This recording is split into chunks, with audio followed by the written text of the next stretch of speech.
The goal is to spread the lowercase g gospel about this dossier we put together. The screen that you see, you can pull up on your own phone or preferably an iPad or desktop.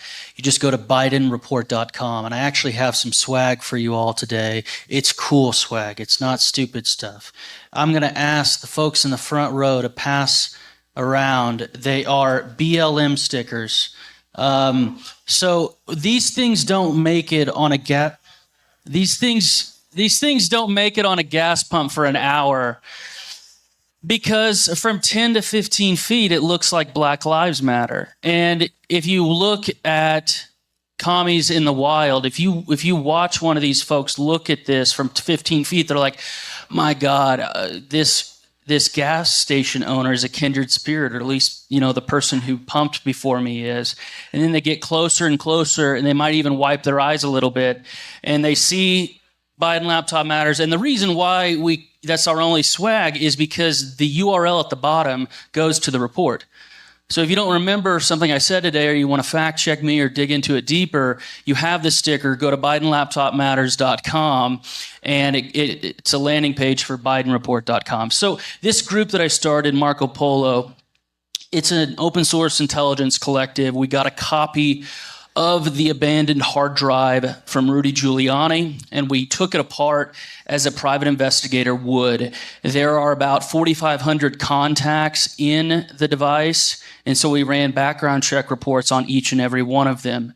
Part of the reason for me going across the country is we have hardly any mainstream media support. If there is somebody mentioning us, it's almost always negative. Although we do have a standing bounty for $1,000 for any material error somebody can find in this 644-page dossier. You can find a material error, meaning it's material, it's not an apostrophe or something, we'll give you $1,000. And we have said this to shitlibs across the country. And there's nothing they can dispute, because the report is very antiseptic, it's very surgical, the language is not as flowery as the language I'm going to use today, and it really is just a thorough exposition of the criminal activity on the device. We haven't put everything in the dossier that was on the hard drive. If you want to look up, keyword terms, everything else, we also, as part of our nonprofit, we have put together bidenlaptopemails.com, which hosts all 128,000 emails from the abandoned device. And if you want to see all the photos, which regrettably has been much more popular than email site, I'm a nerd. I love going through the emails. But if you want to look at the pictures with genitalia redacted, it's actually one of the causes of action that Hunter is suing us over. Hunter sued us last September. One of them is he said we modified his data.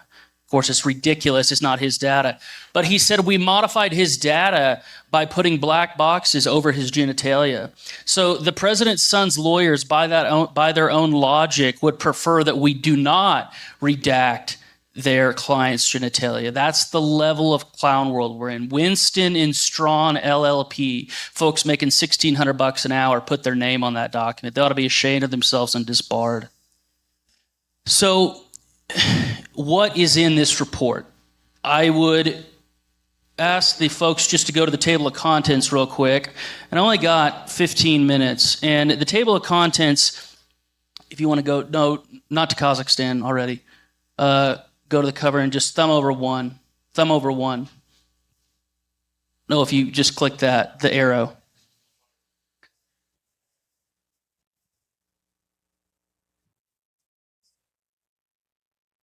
One more time to the table of contents.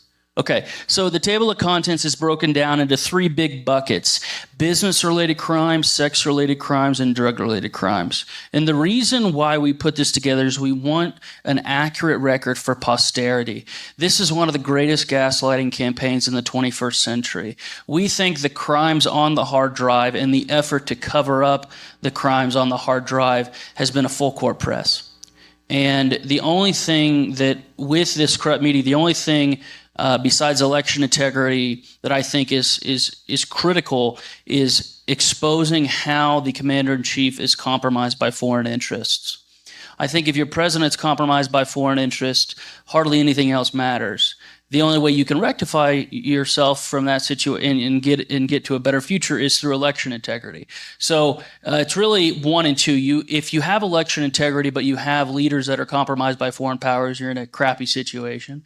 But if you can at least get yourself out of that by electing a new person, then that gives people some hope and not some just giant black pill. So yes, we wrote the report for you today, 2024 in Colorado, but we also wrote it, for 2074, when people will not be constrained by contemporary political considerations. What do I mean by that? Now, after 50 years of time, it's well known that JFK and LBJ both had extremely degenerate social lives, right? We're talking LBJ every 72 hours. LBJ's sister, there's good evidence that he actually killed her. Her name is Josepha. I always say that Hunter Biden is the second most degenerate member of an American first family, because Josepha Johnson is, maybe some of you haven't heard of her, just go look her up. It is insane, the stuff she was involved in. But the point I'm trying to make is we don't know about that stuff sometimes till 30, 40 years after the fact, because the presidential archives haven't been opened, right? What we're doing and what's unique about the hard drive is we get all of this today. Even if the guy is osteoporotically walking around and is being shot up with amphetamines and God knows what else, at least we have the truth about his current situation today. That is rare. That's almost unprecedented. So this hard drive is, so many activists and other people have a copy of it, right? But what our group has done, Marco Polo, is put it together in a searchable form that drives leftists crazy. And the reason why it drives leftists crazy is because there's hardly any commentary. You read all 644 pages of this, hardly any opinion. The final number that we found was 459 violations of state and federal laws and regs. Now, to be fair to Hunter, he's not implicated in each and every one of those. And we delineate which ones he is involved with. But I can confidently state today that the Biden family and their associates, there's evidence on the device. There's probably hundreds more we don't have, buried in other devices that the Biden family haven't left at a repair shop. But 459. And one of the things I enjoy about going across the country is I try to find local connections to everybody, or to where people are, and try to find people and places and business deals that are explicated in the laptop that they may not know about. If you live in maybe Castle Rock, you don't maybe know how this device that was left in Delaware and belongs to the son of the guy who lives in DC is connected to you. But there's actually a guide, and you can go to the Kazakhstan section right now, page 165. There's a guy who lives 5 minutes from here, who is on multiple pages of our dossier. He actually ran for the governor of your state in 2006. He didn't make it past the primary, of course. He got killed. But his name is Mark Holtzman. His father, Seymour, was the vice chairman for Reagan's 1984 campaign, vice chairman of finance, I believe. Very wealthy, lives in I won't even call it a McMansion, a mansion about 5 minutes from here. And he's the guy right here on the right. He committed at least one FARA violation that we know of, FARA 22 U.S.C. 612. It's when you represent a foreign agent, and do not declare that representation to the U.S. Justice Department. The reason why we have his face next to two Kazakh oligarchs is because these are the people that he knew. Kenes Rakashev was in business and basically used the then VP's son to get intel about U.S. foreign policy, and the business partner of that VP's son, Devin Archer, who is going to be sentenced on August 2nd in Manhattan for the second time, was basically acting as a de facto diplomatic link between the U.S. State Department, because Devin Archer was good buddies with John Kerry, and John Kerry was the Secretary of State at the time. So you have in emails that came out not just through the laptop but through FOIA, you have Devin Archer exchanging emails with Kenes Rakashev who his net worth is, I don't know if it's $1 billion, it's kissing $1 billion. I would say it's for sure more than $500 million. But you have this guy, Rakashev, and then Masimov was the sitting prime minister when all of this was transpiring.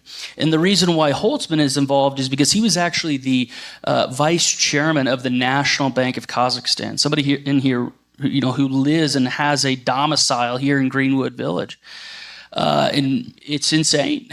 So what we do in this Kazakhstan section, which is 8 pages, free to read, BidenReport.com, is go through how they were foreign agents. What we go through the elements of the statute, how the emails and the correspondence and the indisputable data on the device meets the elements of those statutes. Remember, FARA was a forgotten statute passed in 1938. Only with Paul Manafort did the DOJ resurrect a desire to start enforcing it.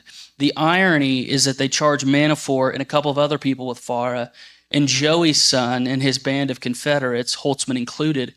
That was their entire business model. Remember, on Hunter's laptop, we have about 11 years of his life, 2008 to 2019. We found 2 Excel documents on his device. What does that mean? First of all, it's absolutely hilarious because on his Wikipedia page, you'll find that he's a quote-unquote financier. Any real financier has more than 2 Excel documents on their laptop. This guy did 0 work, 0. He knows nothing about pivot tables. He can't open a spreadsheet, knows nothing. Usually that sort of ignorance causes anxiety in normal people. Hunter didn't care because the thing that Hunter brought to the table was his daddy. So nobody was going to Hunter for his skills and financial acumen. That's what Mark was there for. I'm not up here saying Mark's stupid. You'll never hear me say that. I am saying that Mark and those types of people, and you can read it. I have a limited time. Go read the dossier. Used people like Hunter Biden to get intel. Because remember, Kazakhstan is, how do I say this kindly, or at least somewhat kindly? They are always looking for Western cash, because that provides legitimacy to whatever business they would love for Westerners to invest in their country. In large part because Westerners don't want to see their money evaporate. So they're going to be involved in the investment. So that's the bridge. I look at Holtzman as the bridge between a know-nothing, aka Hunter Biden, and Devin Archer, although Archer is more charming, handsome, and intelligent. And then you have these Kazakhstani, by the way, this guy's in prison for treason. Do I consent to the charges that were brought against him? No. But it's just funny that so many foreigners and other people that Hunter's involved with get pinched by authorities. But that guy hasn't been seen in public since, I think, January of 2023. There was a scuffle in downtown, or the capital of Kazakhstan, in early 23, and Masimov was caught up in the net of it. Another person that is from, and I'm giving you, by the way, this is, there's hardly any articles on Holtzman. You'll find, when you search his name, you'll find the Biden laptop emails database that we put together, and you'll find our report on him. But there's a lot of Republicans in the Biden laptop. In fact, of those 51 former spooks that you alluded to, more Republicans were on that list than Democrats. We're the first group to talk about that. Now, I'm not saying it's 90 to 10. That's ridiculous. But the breakdown is, I think it's like 27 to 24, and most of them were former George W. Bush neocons.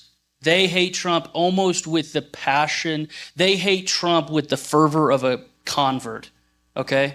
And so that's one of the key things our dossier lays out is Holtzman, ran for the GOP nomination for your governor, for the gubernatorial race of this state in 2006. And his daddy, if you go on Seymour Holtzman's father, his website, his dad's name's Seymour, go to his website, you'll see a bunch of pictures of him grinning with Reagan, right? So what we're exposing is not just Democrat corruption. Yes, that is a large part of it. And they hate Jesus and they're terrible human beings.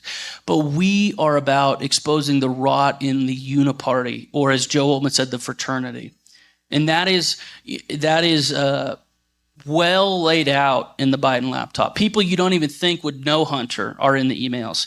Another person that is in this dossier that's related to Colorado is a guy who actually has an active warrant out for his arrest in Pitkin County today. His name is Dan Burrell.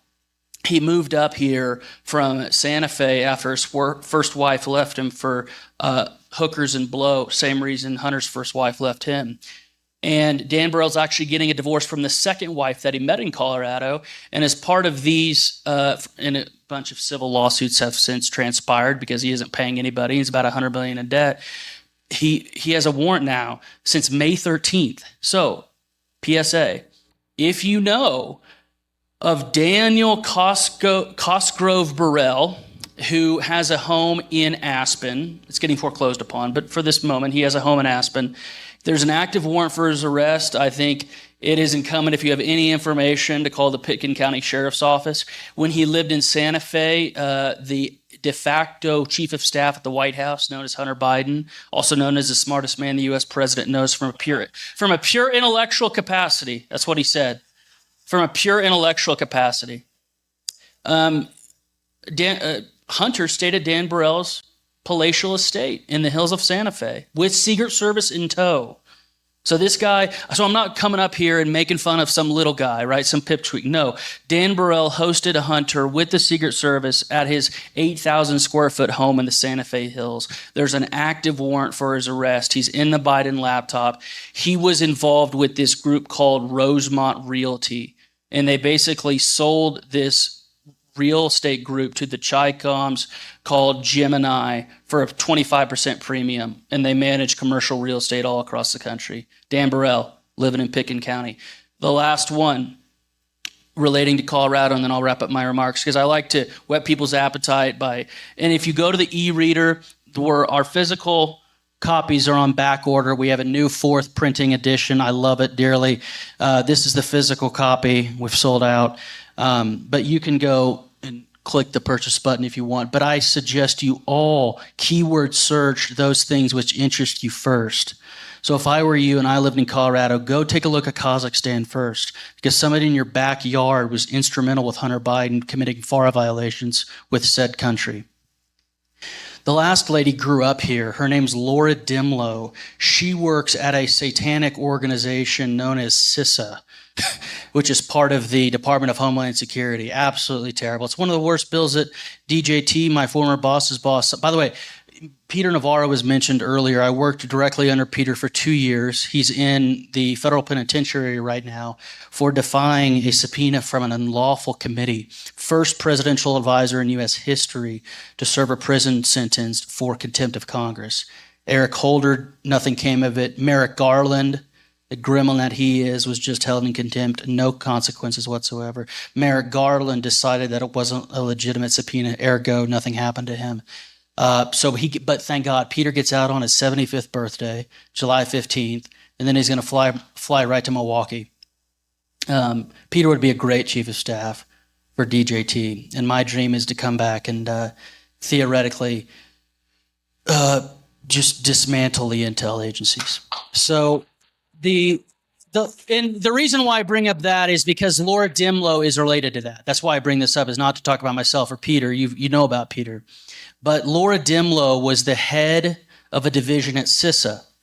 And from FOIA and other means, we have a lot of her emails from the time period in question relating to that October 13th to October 30th period when the New York Post broke the story. Right? I didn't get the copy of the device till December, and then another one in January because I was at the White House at the time. But Laura Dimlow said it was her civic duty to censor because, quote, critical thinking appears to be a problem right now. So somebody from your state, and her surname is spelled Dehmlow. She's in our report. Just search Dimlow. She's lived in D.C., total swamp rat, lived in D.C. for the better part of 2 decades. She worked with the social media companies, and we go through this. I write about 15 pages alone on the suppression campaign. But you had stooges like Laura Dimlow and other people working with the social media companies to throw cold water on the contents. By the way, not one email has proven to be debunked. Not a single one. And these people can show their face in public. Hunter's wife lost her cool. I was sitting calmly at his trial in Delaware a month ago where he got convicted on all 3 counts. His wife comes up to me during a break and said, "You have no right to be here, you effing Nazi POS." So that's what the president's daughter-in-law thinks of you, because I'm no different than you. Any citizen can observe criminal proceedings. But in the warped mind that is the Biden clan, if they don't like you, that is enough due process afforded to you to exit you from the building. It's absolutely disgusting. It's an abomination. And remember that everything you see in this report, if you choose to go through it, remember that this, according to the American First Lady, is what decency is all about. So if you want to vote for decency on the ballot, in fact, we bought that other $5 domain name. If you go to decencyontheballot.com, it'll take you to this dossier right here, along with here'shunter.com. So in conclusion, Marco Polo, and you can find our site by going to this dossier. In conclusion, Marco Polo is one part private investigative group. One of our board members is a licensed PI. It's one part opposition research group, and it's one part professional shit stirrer. And we take each part equally seriously. And for those efforts, we have been sued by the sugar brother for the U.S. president's son, Kevin Morris, the caveman-looking figure who you might have seen hitting a huge bong on the side of his mansion.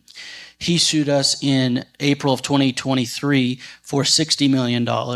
He is 61 years old, and he sued us for intentional infliction of emotional distress. He also has an estate here in Colorado on Bellyache Road out in Wolcott, W-O-L-C-O-T-T, Bellyache Road, yeah. It's one of his 7 homes.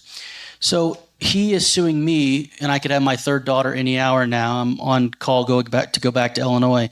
The American First family and their benefactors and Confederates and co-conspirators believe that they have suffered emotional distress because we published the contents of their decrepit black sheep son's laptop, and therefore I should be bankrupt. This is what these people believe. It's absolute demented behavior.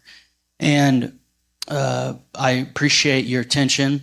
We are going to be going across the way. I'm going to do a Western swing sometime in September. I'll be doing Oregon, Washington, and I'll do another swing in the East Coast. But I'll be going to all 50 states by the time of November 5th. And I really appreciate you guys, looking into this. This is one of the biggest scandals of the 21st century. This is the most degenerate. Remember, Joey approved of all of this. It's not like Joey said, "Hey, guess what? My son made a lot of mistakes. We're proud of him, but he's in a cabin in Montana doing his doodles." It's not what he said. He said he's the smartest man he knows from a pure intellectual capacity. It's absolutely egregious. So we cannot give them any free passes, and I appreciate your attention. God bless you.